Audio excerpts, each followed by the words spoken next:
Public के लिए 10 रुपये बेचती थी तो पब्लिक के पास 1 रुपये आता था। अब जो 10 रुपये आता है वो डायरेक्ट पब्लिक के पास आता है, उसमें नॉन कटौती होती है। सनातन जो धर्म है ये बहुत पहले से, आज से नहीं है। हर जो मोमडन्स का जो है वो अभी बना है। पहले जो सब हिंदू थे, आज भी हमारे देश में हिंदू से ज़्यादा मतलब अपने देश में मोमडन्स भी बॉर्डर पे तैयार है। वो भी जान देते हैं अपनी, उनको शहीद बोला जाता है। वो देश की रक्षा करते हुए अपने प्राण देते हैं। तो क्या लगता है किनकी सरकार आएगी? मोदी जी की। मोदी जी की कोई ऑप्शन ही नहीं है यार। कहाँ लगता है कोई ऑप्शन लगता है क्या? अभी जो अतीक अहमद और अशरफ का जो हाल हुआ वहाँ पे, क्या वो सही था? सही था। सही था। ऐसा ही होता है यूपी में, जहाँ बाबा जी रहते हैं वहाँ ऐसा ही होता है।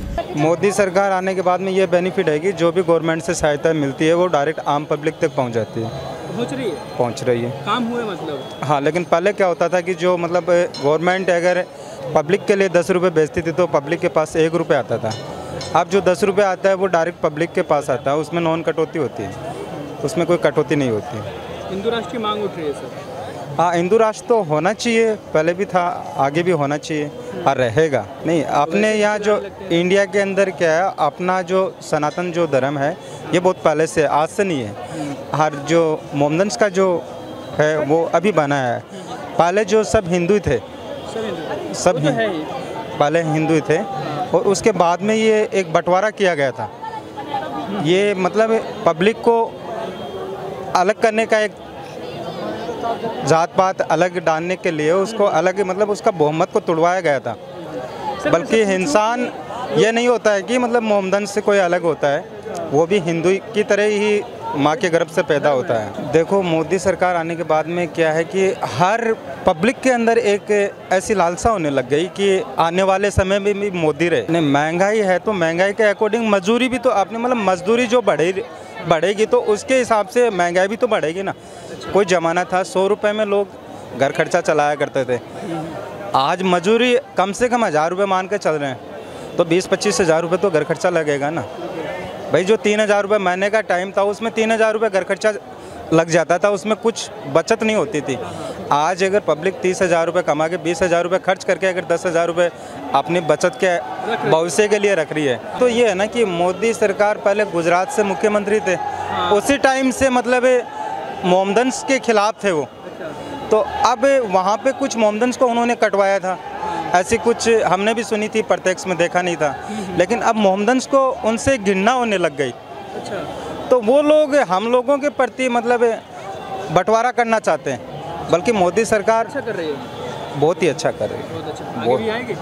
आगे भविष्य में आएगी। जो जैसा करेगा उसको उसकी सज़ा मिलेगी, चाहे वो उसको प्रशासन दे या फिर मालिक के द्वारा किसी और प्राणी के द्वारा उसको सज़ा मिले, लेकिन जैसा करेगा उसको वैसी सज़ा एक दिन ज़रूर मिलेगी। नहीं, शहीद का दर्जा उन्हें नहीं दिया जाता। अगर वो देश की रक्षा करते हैं और उसमें उसके प्राण चले जाते, तब ये नहीं होता कि वो मोमडन्स है, उसको एक शहीद का दर्जा दिया जाता था। क्यों आज भी हमारे देश में हिंदू से ज़्यादा मतलब अपने देश में मोमडन्स भी बॉर्डर पे तैयार है। वो भी जान देते हैं अपनी, उनको शहीद बोला जाता है। वो देश की रक्षा करते हुए अपने प्राण देते हैं। लेकिन जो वो थे वो उन्होंने ऐसा कुछ काम नहीं किया। उन्होंने केवल आम पब्लिक को धमकाया, डराया, मर्डर किया, इसके अलावा कोई अच्छा काम नहीं किया। अच्छा हुआ वो जो हुआ वो बहुत ही अच्छा हुआ। भगवान उनको सज़ा जरूर देते हैं, जो जैसा करेगा वैसा फल। तो क्या लगता है किनकी सरकार आएगी? मोदी जी की। मोदी जी की कोई सरकार ऑप्शन ही नहीं है यार। कहाँ लगता है कोई ऑप्शन लगता है क्या? इस चीज के बारे में क्वेश्चन करना ही अपने आप में हंसी का मतलब है। देखिए, जो होता है वो अच्छे के लिए होता है, जो हो रहा है वो अच्छे के लिए हो रहा है। बी पॉजिटिव रहिए, सब अच्छा ही होगा। ऐसा नहीं लगता कि ये एक्सीडेंट होने के बाद कुछ वहाँ पर बढ़ावा मिलेगा इस चीज़ को? नहीं, ऐसा कुछ नहीं है। देखिए, बहुत सारे थॉट प्रोसेस है, एजेंसीज अपना काम कर रही हैं। इसके पीछे क्यों है, वो 3 लोग जय श्री राम क्यों बोले, स्पेशली बहुत सारी चीज़ें होती हैं। इन्वेस्टिगेशन का विषय है, हम क्या जाने, हम आम आदमी हैं, जितना समझ सकते हैं। उसके पीछे बहुत सारी चीज़ें होंगी, इन्वेस्टिगेशन होगी, सामने आती जाएगी चीज़ें।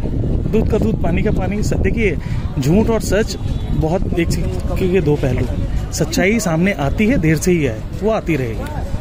लेकिन योगी जी का एक स्टेटमेंट आया है आज ही पहली बार बोले हो। हाँ, पहले तो विधानसभा में उन्होंने बोला था मिट्टी में मिला देंगे, लेकिन आज उन्होंने बोला कि अब और गुंडे परेशान नहीं करेंगे पब्लिक को उत्तर प्रदेश में।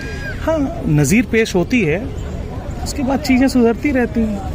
लेकिन इस स्टेटमेंट से ऐसा नहीं लगता कि बढ़ावा दिया जा रहा है इस चीज़ को? ना, ऐसा कोई बढ़ावा देने की बात ही नहीं है।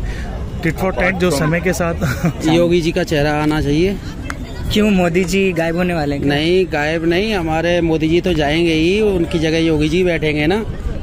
और वैसे भी हमारा जिला कासगंज है, तो इसलिए हमारी यूपी में अच्छी मांग है। अच्छा, अभी उत्तर प्रदेश में भारतीय जनता पार्टी किस तरह से काम कर रही है? अच्छा काम चल रहा है, बहुत अच्छा काम चल रहा है। अभी जो अतीक अहमद और अशरफ का जो हाल हुआ वहाँ पे, क्या वो सही था? सही था। ऐसा ही होता है यूपी में, जहाँ बाबा जी रहते हैं वहाँ ऐसा ही होता है। उत्तर प्रदेश में कोई गुंडागर्दी नहीं है, और जब तक योगी राज है तब तक कोई गुंडागर्दी नहीं चलेगी।